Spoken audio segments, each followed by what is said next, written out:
বন্ধুরা, এই 5টি ভুলের কারণে আমার চ্যানেলে ভিউ আসে না। তো কি সেই ভুল করেছি আমি? আজকের ভিডিওতে আমি সেই বিষয়ে শেয়ার করব। আপনাদের যাদের ইউটিউব চ্যানেল আছে তাদের অনেকেরই এই ভিডিওটা কাজে আসতে পারে, তাই ভিডিওটা অবশ্যই শেষ পর্যন্ত দেখবেন। তো চলুন ভিডিওটি শুরু করা যাক।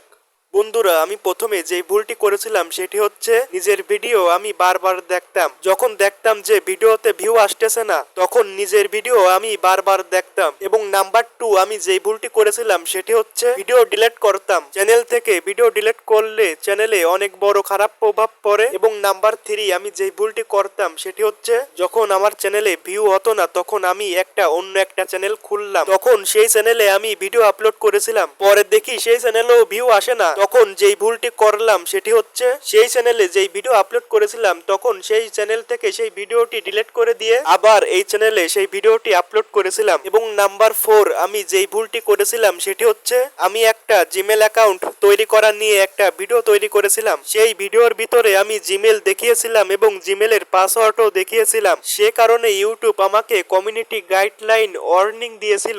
এ কারণে আমার চ্যানেলে একটা খারাপ প্রভাব পড়েছিল। এবং নাম্বার 5, আমি যেই ভুলটি করেছিলাম সেটি হচ্ছে আমি অনেকদিন ধরে আমার চ্যানেলে ভিডিও আপলোড দিতাম না। আজকে একটা ভিডিও আপলোড দিতাম তো 10 দিন পর একটা ভিডিও আপলোড দিতাম, মানে নিয়মিত ভিডিও আপলোড দিতাম না। এই কারণগুলোর জন্য আমার চ্যানেলে এখন বেশি একটা ভিউ আসে না।